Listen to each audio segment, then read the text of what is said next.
Bismillahirrahmanirrahim. Assalamualaikum warahmatullahi wabarakatuh. Alhamdulillahi ala ihsanih. Wa syukru lahu ala taufiqihi wa amtinanihi. Wa asyhadu an la ilaha illallah wahdahu la syarika lahu ta'ziman li sya'nih. Wa asyhadu anna Muhammadan abduhu wa rasuluhu da'iyan ila ridwanih. Allahumma salli wa sallim wa barik ala nabiyyina Muhammad wa ala alihi wa sahbihi ajma'in, amma ba'd. Qala Allah Ta'ala fi kitabihil karim. A'udzu billahi minasyaitonir rajim. Bismillahirrahmanirrahim. Ya ayyuhalladzina amanu taqullaha haqqa tuqatih wa la tamutunna illa wa antum muslimun. Wa ya ayyuhan nasu taqu rabbakum alladzi khalaqakum min nafsin wahidah wa khalaqa minha zawjaha wa bassa minhuma rijalan katsiran wa nisaa'a.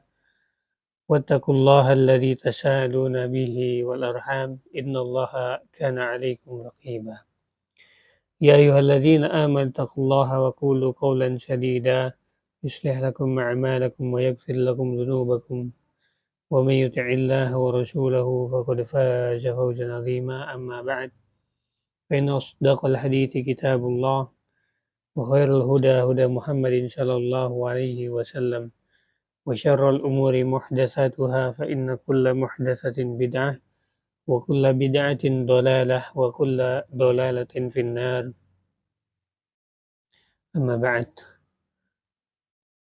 Para hadirin jamaah yang dimuliakan oleh Allah Subhanahu wa taala. Alhamdulillah, dengan kenikmatan dari Allah, karunia dari Allah, kita bisa bersama-sama mendengarkan audio nasihat, kajian, kitab. Pada hari ini Allah berikan kesempatan untuk kami untuk menyampaikan kitab yang dibawakan oleh Ustadz Aminur Ba'is, hafizahullahu subhanahu wa ta'ala, semoga Allah menjaga beliau. Insyaallah kedepannya kita akan membahas tentang kitab Prinsip Hidupku di dalam Islam. Di sini ada beberapa kumpulan nasihat sebagai bekal untuk rohani yang sehat. Insyaallah kita tekuni prinsip-prinsip yang disampaikan oleh Ustadz Aminur Ba'is di dalam buku ini. Semoga Allah Subhanahu wa taala memberikan kita semua pahala, terutama bagi penulis dan penyampai. Para hadirin yang dimuliakan oleh Allah, pendengar Kaisar Official yang semoga Allah muliakan, kita akan memulai buku ini dari bab yang pertama. Tentunya saya akan membacakan daftar isi yang ada di buku ini, yang mungkin kita bisa berikan gambaran secara luas, secara umum, apa saja yang akan kita bahas ke depannya. Yang pertama itu selalu jaga niat baik. Niat. Yang kedua, jagalah keselamatan iman. 3, jangan lewatkan sehari tanpa menambah ilmu. Prinsip yang keempat, waktu. Waktu itu barang berharga yang terabaikan. Kemudian 5, tanamkan semangat mengamalkan sunnah. Kemudian yang keenam, jangan lewatkan sehari tanpa memberi manfaat bagi umat. 7, dahulukan yang paling penting. 8, Anda tidak punya kepentingan dengan urusan orang lain. 9, jangan tinggalkan sunnah yang rutin. Kemudian 10, jadilah manusia nol kezaliman. Tidak ada kezaliman setelah meninggal. 11, hindari sengketa, yakni keributan. 12, belajarlah untuk tawakal. Hidup ini penuh ujian. Kemudian 13, akhlak baik bisa dipelajari. 14, jangan biarkan dirimu nganggur. 15, jangan ujub. Siapa yang jamin amalmu diterima? 16, selalu husnuzon kepada Sang Pencipta. 17, berbuat baiklah di sisa usia. Ini adalah gambaran ya, apa saja yang kita akan bahas ke depannya, karena menurut kami ini manfaat sekali untuk kaum muslimin, terutama yang baru belajar ya. Ketika dia punya prinsip hidup, maka dia mengambil kebaikan yang besar dari ilmu para ulama, ahlus sunnah wal jamaah. Para hadirin jamaah yang dimuliakan oleh Allah, para pendengar Kaisar Official, kita bahas bab yang pertama, yaitu selalu jaga niat baik. Bismillah. Wassalatu wassalam ala rasulillah wa ba'd. Setiap kitab hadis itu biasanya diawali dengan hadis tentang niat. Mengapa demikian? Karena betapa pentingnya niat bagi seorang mukmin. Karena itu yang menentukan kadar besar kecilnya pahala seorang, atau terima atau tidak terimanya pahala seorang.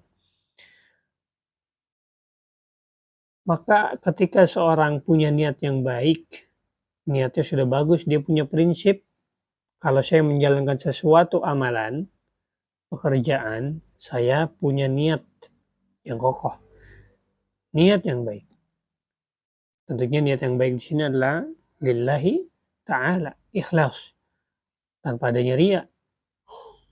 Maka ini menjadikan hidup seorang mukmin lebih terarah dalam kebaikan tentunya. Dan juga di dalam hadis yang diriwayatkan oleh At-Tabrani, niatul mu'min khairun min amali. Niat seorang mukmin itu lebih baik dari amalnya. Dari Sahal bin Sa'ad. Walaupun hadis ini dhaif, namun secara makna bisa dibenarkan. Karena niat yang baik ketika tidak jadi dilaksanakan itu bernilai ibadah ya, sebagaimana Nabi SAW bersabda dalam hadisnya, an-niyatu dunal amal qad takunu ta'ah. An-niyah dunal amal qad takunu ta'ah. Niat tanpa amalan, ya, dia niat saja, terkadang bisa menjadi ibadah. Qala Nabi SAW, man hamma bihasanah falam ya'malha kutibat lahu hasanah. Barang siapa yang dia memiliki keinginan berbuat baik, dia niat berbuat baik, namun dia tidak jadi mengamalkannya, maka akan dicatat untuknya satu pahala. Satu pahala amalan tersebut. Qalu wal amal dunan niyah la yakunu ta'ah. Sebaliknya, namun dia tidak jadi, namun akan dicatat untuknya, adapun amalan tanpa niat, maka tidak akan dinilai ibadah. Adapun amalan tanpa niat tidak dinilai ibadah.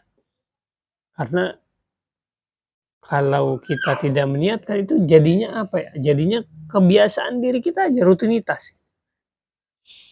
Kayak kita kalau pagi buka pintu rumah biar udara masuk, ya itu biar udara masuk aja tanpa diniatkan untuk apa-apa. Kita tiap pagi minum misalkan tanpa niat apa-apa. Minum rutinitas bagi dia, ya rutinitas, bukan sebagai pahala. Tetapi apabila dia niatkan untuk Allah, misalkan tadi yang saya permisalkan yaitu minum air, tiap pagi dia minum air.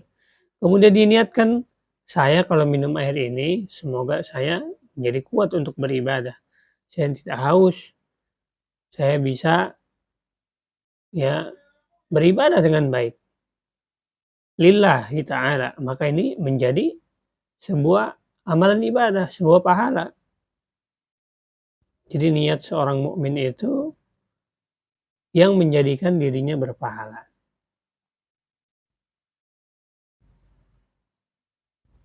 Para hadirin jamaah yang dimuliakan oleh Allah,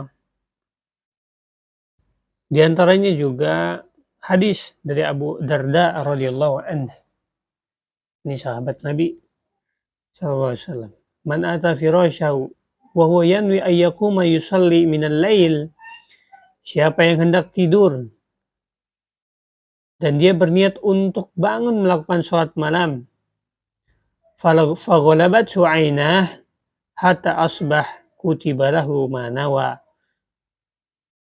Maka ketika dia udah niat, nggak taunya dia tidak bangun, matanya tidak terbuka sampai pagi. Kutiba lahu ma nawa, maka dia dicatat dengan apa yang dia niatkan. Wa kana naumu shadaqah, maka tidurnya dia yang tadi itu adalah sedekah. Shadaqah alaihi min rabbi, itu sedekah dari Rabb. Allah pengen ngasih pahala dia. Azza wa jalla. Dari Allah subhanahu wa ta'ala. Azza wa jalla. Para hadirin jamaah, ini permisalan langsung dimisalkan oleh Nabi sallallahu alaihi wasallam.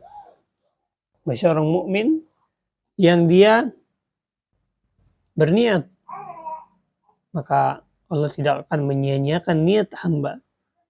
Allah selalu memperhatikan hamba-hambanya. Sebab ketika orang sudah memiliki niat, hanya tinggal satu langkah untuk berubah jadi amal, yaitu adanya sarana dan tidak ada penghalang dalam mengamalkannya. Oleh karena itu, Nabi SAW menyatakan, para sahabat yang tidak ikut jihad karena sakit mendapatkan pahala sebagaimana yang berangkat jihad ya. Nabi SAW bersabda di hadapan pasukan ketika menuju Tabuk, Inna bil Madinah larijalan masirtum masirah wala qata'tum wadiyan illa kanu ma'akum habasahumul marud. Kata Nabi SAW ketika menuju perang Tabuk, sesungguhnya di Madinah ada beberapa orang, setiap kali kalian menempuh perjalanan atau melewati lembah, maka dia membersamai kalian dalam pahala. Mereka tertahan oleh sakit. Nah ini juga sama. Tadi kan orang sakit, dia punya niat untuk berperang bersama Rasulullah SAW. Ya karena ada uzur, maka Allah tetap memberikan pahala. Allah tetap memberikan dia pahala. Artinya mereka tidak beramal bukan karena malas, bukan karena tidak suka beramal juga. Namun mereka tidak jadi beramal karena ada uzur. Di samping itu niat juga menentukan kualitas amal seorang hamba ya. Dari Abdullah bin Mubarak, tabi'in, rubba amalin saghir tu'azzimuhu niyah rahimahullah. Wa rubba amalin kabirin tusaghirun niyah. Betapa banyak amalan yang kecil menjadi besar pahalanya. Kenapa? Karena kuat niatnya. Dan betapa banyak amalan yang besar menjadi kecil pahalanya karena niatnya juga sama. Subhanallah. Ini menggambarkan kepada kita orang yang tidak niat rugi. Kita dalam mengerjakan apapun tidak niat rugi. Maka jadikanlah ini prinsip. Imam Ahmad berpesan kepada putranya Abdullah, Inwil khair, fa innaka la tajalu bi khair ma nawaital khair. Pasang selalu niat yang baik. Dimanapun kita bekerja, dimanapun kita aktivitas, pasang niat yang baik. Kenapa? Karena engkau akan selalu dalam kebaikan selama engkau memiliki niat yang baik. Di dalam kitab Al-Adab Syari'iyah ya, di halaman 104-nya. Allahu ta'ala alam. Jadi Ini prinsip pertama yang harus kita kokohkan, kita harus latih juga. Ketika si orang keluar kerja, sudahkah dia meniatkan untuk beribadah, mencari nafkah? Ketika mereka makan, sudahkah mereka meniatkan itu makanan yang masuk, minuman yang masuk ke tubuhnya dia untuk ibadah, ke masjid? Sudahkah dia ikhlas? Sholat 5 waktu, sudahkah dia ikhlas? Sedekah, sudahkah dia ikhlas? Niat, semuanya niat. Maka semua ibadah butuh dilatih. Niat juga sama. Ibadah butuh dilatih. Tidak semerta-merta kita langsung bisa melakukan sempurna, tidak. Setiap orang melakukan dari tahap yang bawahnya. Kemudian kalau sudah terbiasa, maka dia menjadi orang yang berprinsip.